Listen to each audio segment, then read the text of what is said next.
சுகஸ்வஸ்தி channel நேயர்களுக்கு அன்பான வணக்கங்கள். இன்னைக்கு நம்ம பதிவில் நம்ம பொதுவாகவே எல்லா கோயில்களுக்கும் போவோம். நாம் நினச்சப்பெல்லாம் போவோம். ஆனால் ஒரு சில கோயிலில் கடவுளே நினச்சாதான் நம்ம போய் பார்க்குற மாதிரி இருக்கும். அந்த மாதிரி ஒரு கோயிலை பற்றி தான் பார்க்க போகிறோம். இதுவரை நீங்கள் எங்கள் சேனலை சப்ஸ்கிரைப் செய்யாமல் இருந்திருந்தால் மறக்காமல் சப்ஸ்கிரைப் பண்ணிடுங்க. கூடவே பெல் பட்டனையும் சேர்த்து ப்ரெஸ் பண்ணிடுங்க. நம்ம எல்லாருமே முதன்மையான பெருமாள் கோயில் அப்படின்னா ஸ்ரீரங்கத்தை சொல்லுவோம். ஆனால் ஸ்ரீரங்கத்தை விட ரொம்பவும் பழமை வாய்ந்த ஒரு கோயில் இருக்கு. அந்த கோயிலை பற்றி தான் பார்க்க போறோம். இந்த கோயிலானது முதல் யுகமான கிருத யுகத்துல உருவாக்கப்பட்டதுன்னு சொல்றாங்க. ஆதி காலத்துல இருந்தே இருக்கிறதுனால இந்த கோவிலுக்கு ஆதி திருவரங்கம் அப்படிங்கிற பெயர் வந்தது. இங்க உள்ள பெருமாள் சயன கோலத்துல காட்சி தராரு. சயன கோலத்தை போக சயனம் அப்படின்னு சொல்லுவாங்க. போக சயனம் அப்படின்னா மகிழ்ச்சியான இருக்கிற பெருமாள் அப்படின்னு பொருள். அவருடைய இந்த திருவுருவம் தமிழ்நாட்டுல இருக்கிற எல்லா சயனக்கோல பெருமாள்லையும் பெரிய திருவுருவம் அப்படின்னு சொல்லப்படுது. அவர் 5 தலை கொண்ட ஆதிசேஷன் மீது அழகா சயன கோலத்துல காட்சி தராரு. அவருடைய தலையை ஸ்ரீதேவியோடைய மடியிலே கால்கள்ல ஒன்றை பூதேவி தாயார் பிடிச்ச மாதிரியும் மற்றொரு கால் ஆதிசேஷனுடைய வாள் மீதும் வைத்திருக்காரு. அவருடைய தோள் பட்டை கருட பகவான் தாங்கி இருக்கிறாரு. அவருடைய இடது கைவிரல் 4மே வேதங்களை குறிக்கிற மாதிரி இருக்கு. அவருடைய வயிற்றிலிருந்து பிரம்மா அழகாவே காட்சி தராரு. இங்க 4 வேதங்களையும் பிரம்மாவுக்கு எடுத்துரைப்பதனால இந்த காட்சியை நம்ம போய் பார்க்கும்போது உத்தியோக பிராப்தம் கிடைக்கும் அப்படின்னு நம்பப்படுது. மேலும் தம்பதி சமேதராக பெருமாள் காட்சி தரதுனால திருமண யோகம் கைகூடும் அப்படின்னு சொல்லப்படுது. கிருதயுகத்துல சுரத கீர்த்திங்கிற தொண்டை நாட்டு மன்னன் நாரதருடைய ஆலோசனைப்படி அவருடைய மனைவியோடு இங்க பெருமாளை வணங்கி பிள்ளை பேரு பெற்றதா சொல்லப்படுது. இதனால இங்க தம்பதி சமேதராக வழிபாடு செஞ்சா புத்திர பாக்கியம் கிடைக்கும் நம்பப்படுது. இந்த கோவில்ல கிருஷ்ணர் கொடிமரத்துக்கு பக்கத்துல உயர்ந்த இடத்துல தனி சன்னதியில அழகாவே காட்சி தராரு. ஒரு கையில வெண்ணையும் மற்றொரு கையில உரியோடும் காட்சி தராரு. கிருஷ்ணாரண்ய சேத்திரம் அப்படின்னு சொல்லுவாங்க. அதுல நடுநாடு என்று சொல்லப்படுற ஊர் இந்த ஆதி திருவரங்கம் தான் குறிக்குது அப்படின்னு சொல்றாங்க.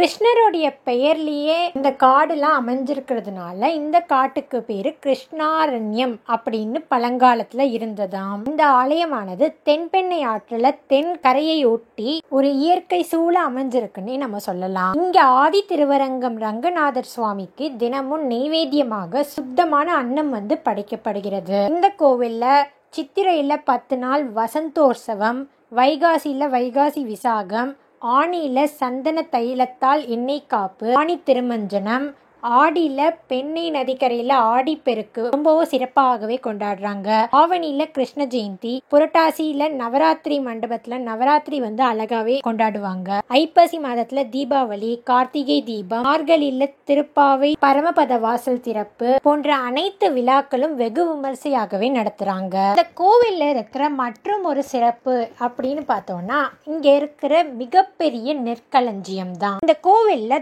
தானிய களஞ்சியம் பிரம்மாண்ட காட்சி தருது. இந்த நெற்களஞ்சியமானது 3 பாகமா பிரிக்கப்பட்டு தானியங்களை சேர்த்து வைக்கிறாங்களாம். கீழ்பாகத்துல நெல் தானியமும், நடுபாகத்துல கம்பும், மேல் பாகத்துல கேழ்வரகு இப்படின்னு பிரிச்சு வச்சிருக்காங்களாம். வறட்சி காலத்துல சேமிச்சு வச்ச இந்த தானியங்கள்ல மக்களுக்கு அன்னதானம் செஞ்சு பயன்படுத்துறாங்கன்னு சொல்றாங்க. இந்த நெற்களஞ்சியத்தோடைய மேல் பாகத்துல அன்னலட்சுமி தாயாருடைய சிலையும் ரொம்பவும் சிறப்பாகவே அமைய பெற்றிருக்கு. மன்னர்கள் காலத்துல கோவில்களை நிர்மாணித்து பராமரிக்க ஒவ்வொரு கோயிலையும் பல ஆயிரம் ஏக்கர் நிலங்களை மானியமாக கொடுத்திருக்காங்க. அந்த மானிய நிலங்கள்ல விவசாயம் செஞ்சு அதுல வர விளைச்சல்ல ஒரு பங்கு கோவிலுக்கு வரியாக செலுத்தணும் அப்படின்னு மன்னர் காலத்துல ரூல்ஸா வச்சிருக்காங்க.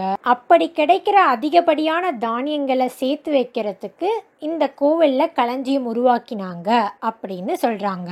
இந்த நெற்களஞ்சியமானது நீங்க கோவிலுக்குள்ள போனீங்கனாலே ராஜகோபுரத்துக்கு ரொம்பவும் பக்கத்திலேயே அமைஞ்சிருக்கு. முற்காலத்துல இந்த கோயில் இருக்கிற நகரமானது வட ஆற்காடு தென் ஆற்காடுன்னு 12 காடுகளாக பிரிஞ்சு இருந்திருக்கு. இதுல ஆதி திருவரங்கம் வந்து தென் ஆற்காடு முடிகிற இடத்துலயும் வட ஆற்காடு தொடங்குற இடத்துலயும் இருந்திருக்கு. இப்போ இந்த காடு ஆற்காடு இது எல்லாத்தையுமே வந்து நடுநாடு அப்படின்னு மாத்திட்டாங்க.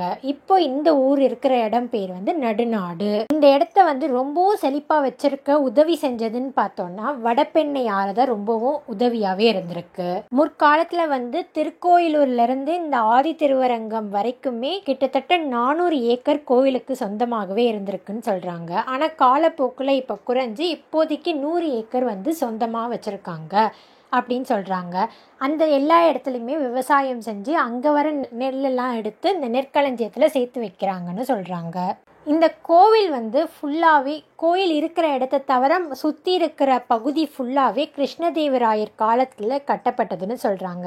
அவங்களுடைய சிலை வடிவமைப்பாகட்டும் எல்லாமே ரொம்பவும் அழகாகவே அமைச்சிருக்காங்கன்னு தான் சொல்லணும். இந்த கோவில் வந்து திருக்கோயிலுக்கு ரொம்பவே பக்கத்துலேயே அமைஞ்சிருக்கு. நீங்கள் திருவண்ணாமலை போகிறீங்கனாலும் சரி திருக்கோயிலூர் போகிறீங்கனாலும் சரி மறக்காமல் இந்த கோவிலை போய் பார்த்துட்டு வாங்க. ஏன்னா இது ரெண்டுத்துக்குமே நடுவில் அமைஞ்சிருக்கு. பஸ் வசதி ரயில் வசதியும் இருக்குது. நீங்கள் அதையும் பயன்படுத்தி கொள்ளலாம்.